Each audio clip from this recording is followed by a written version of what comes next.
midi à Nantes.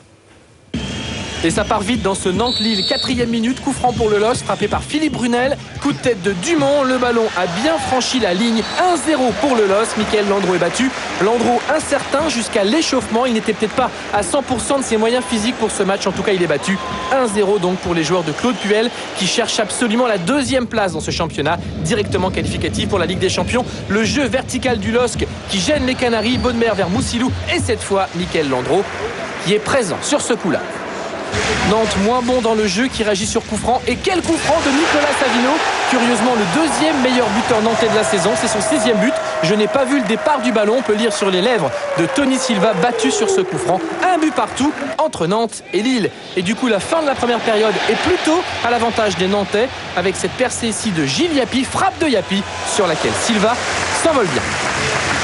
Et puis la triste image de cette fin de première mi-temps, Olivier Quin évacué sur une civière. Regardez ici sur cette action, tout seul, il se blesse au genou gauche. A priori, c'est une rupture des ligaments croisés. Terrible pour Quin, surtout bien sûr à 33 ans. Un but partout à la pause. Serge le disait, rassuré mais pas pour longtemps.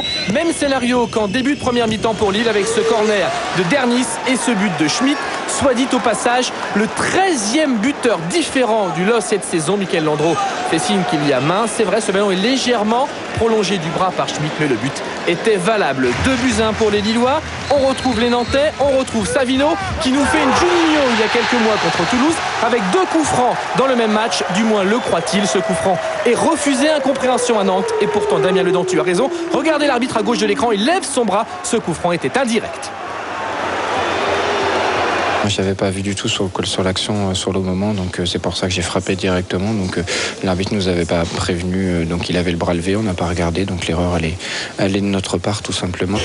Dans le jeu, Nantes n'inquiète pas les Lillois. Sur coup de pied arrêté, ceux-ci sont redoutables. 2e passe décisive de Philippe Brunel, cette fois pour Mathieu Debuchy qui venait d'entrer. 3-1. Lille, qui n'avait marqué que 3 fois cette saison de la tête, marque 3 fois dans le même match dans cet exercice. Victoire du LOSC, ça se complique terriblement pour Serge le disait et ses Canaries. Il nous reste 2 matchs. Bon, on savait que ça allait être difficile jusqu'au bout.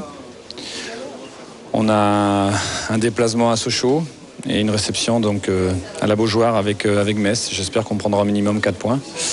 Mais c'est vrai que ça va être difficile jusqu'au bout. En revanche, super opération pour le LOSC qui assure ce soir au minimum le tour préliminaire de la Ligue des Champions. Pourtant, le capitaine Philippe Brunel a les yeux rouges. C'est l'autre info du soir au micro de Gaëtan Huard. Il va partir. Son contrat n'est pas prolongé. C'est le football, ça fait partie du métier. Il faut accepter. Des fois, on n'est pas d'accord avec certains choix, certaines propositions, et il faut savoir arrêter au bon moment. Donc, je pense que là, je me suis fait plaisir en jouant ici. On a gagné ce soir, donc ça se termine bien pour l'instant. Et j'espère que le match d'Ajaccio à domicile se terminera sur une bonne note et qu'on sera qualifié déjà, ce serait bien. Il part par la grande porte, le capitaine du LOSC, Philippe Brunel, qui ne sera donc plus lillois l'an prochain.